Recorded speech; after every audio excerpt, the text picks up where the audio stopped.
আমি অন্তঃপুরের মেয়ে, চিনবে না আমাকে।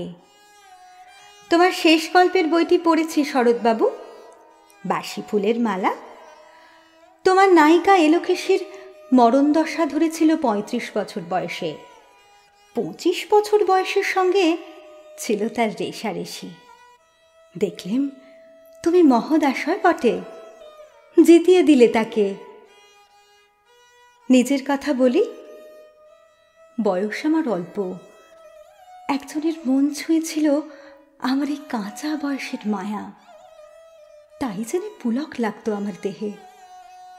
ভুলে গিয়েছিলাম অত্যন্ত সাধারণ মেয়ে আমি। আমার মতন এমন আছে হাজার হাজার মেয়ে। অল্প বয়সের মন্ত্র তাদের যৌবনে।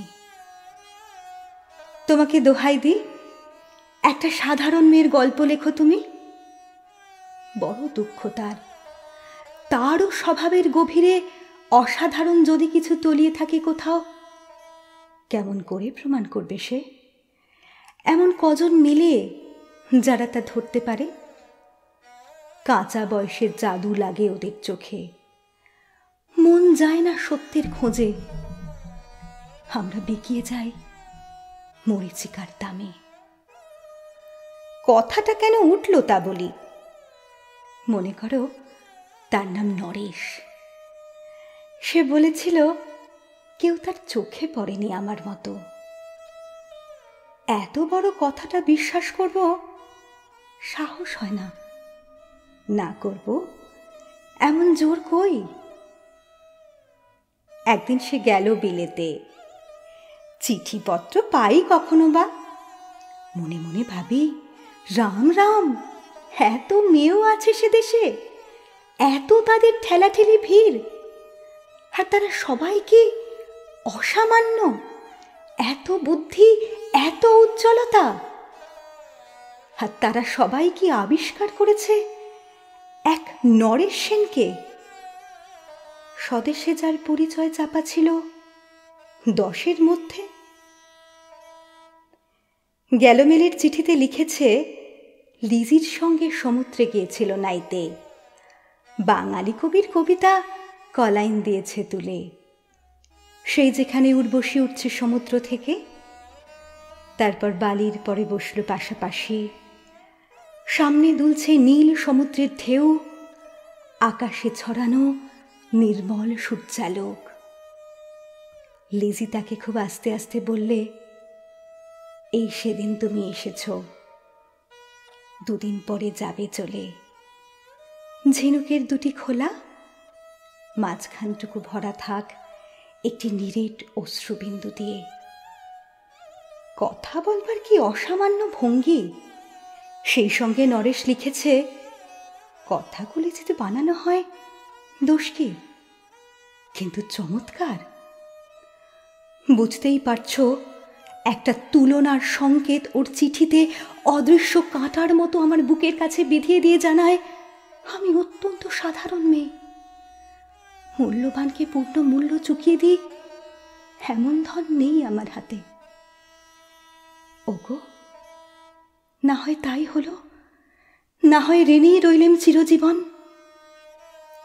পায়ে পড়ি তোমার, একটা গল্প লেখো তুমি শরৎবাবু, নিতান্তই সাধারণ মেয়ের গল্প। যে দুর্ভাগিনীকে দূরের থেকে পাল্লা দিতে হয় অন্তত 5-7 জন অসামান্যার সঙ্গে, অর্থাৎ সপ্তরতিনীর মার। বুঝে নিয়েছি আমার কপাল ভেঙেছে, হার হয়েছে আমার। কিন্তু তুমি যার কথা লিখবে তাকে জিতিয়ে দিও আমার হয়ে। পড়তে পড়তে বুক যেন ওঠে ফুলে। ফুলচন্দন পড়ুক তোমার কলমের মুখে। তাকে নাম দিও মালতী। ওই নামটা আমার, ধরা পড়বার ভয় নেই। এমন অনেক মালতী আছে বাংলাদেশে। তারা সবাই সামান্য মেয়ে। তারা ফরাসি জার্মান জানে না, কাঁদতে জানে। কি করে জিতিয়ে দেবে? উচ্চ তোমার মন, তোমার লেখনী মহীয়সী। তুমি হয়তো তাকে নিয়ে যাবে ত্যাগের পথে, দুঃখের চরমে, শকুন্তলার মতো। দয়া করো আমাকে, নেমে এসো আমার সমতলে। বিছানায় শুয়ে শুয়ে রাত্রির অন্ধকারে দেবতার কাছে যে অসম্ভব বর মাঙি, সে বর আমি পাবো না, কিন্তু পায় যেন তোমার নায়িকা। রাখো না কেন নরেশকে 7 বছর লন্ডনে, বারে বারে ফেল করুক তার পরীক্ষায়, আদরে থাক আপন উপাসিকা মণ্ডলীতে।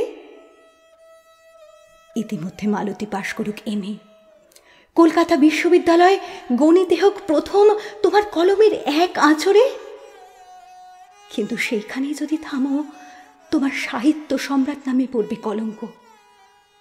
আমার দশা যাই হোক, খাটো করো না তোমার কল্পনা। তুমি তো কৃপণ নও বিধাতার মতো। মেয়েটাকে দাও পাঠিয়ে ইউরোপে, সেখানে যারা জ্ঞানী, যারা বিদ্বান, যারা বীর, যারা কবি, যারা শিল্পী, যারা রাজা, দল বেঁধে আসুক ওর চারদিকে, জ্যোতির্বিদের মতন আবিষ্কার করুক ওকে। শুধু বিদুষী বলে নয়, নারী বলে। ওর মধ্যে যে বিশ্বজয়ীর জাদু আছে, ধরা পড়ুক তার রহস্য। মূঢ়ের দেশে নয়, যে দেশে আছে সমাজদার, আছে দরদি, আছে ইংরেজ, জার্মান, ফরাসি। মালতীর সম্মানের জন্য একটা সভা ডাকা হোক না, বড় বড় নামজাদার সভা। মনে করা যাক সেখানে বর্ষণ হচ্ছে মুষলধারে চাটুবাক্য, মাঝখান দিয়ে এসে চলেছে অবহেলায়, ঢেউয়ের উপর দিয়ে যেন পালের নৌকো। ওর চোখ দেখে ওরা করছে কানাকানি।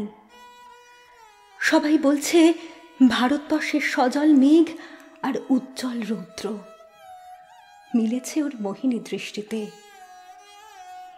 এইখানেই জনান্তিকে বলে রাখি, সৃষ্টিকর্তার প্রসাদ সত্যই আছে আমার চোখে। বলতে হলো নিজের মুখে। এখনো কোনো ইউরোপীয় রসককে সাক্ষাৎ ঘটেনি কপালে। নরেশ এসে দাঁড়াক সেই কোণে, আর তার সেই অসামান্য মেয়ের দল।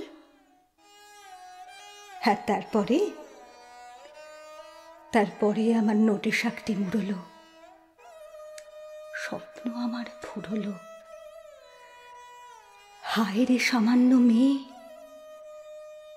হায় রে বিধাতার শক্তির অপব্যয়।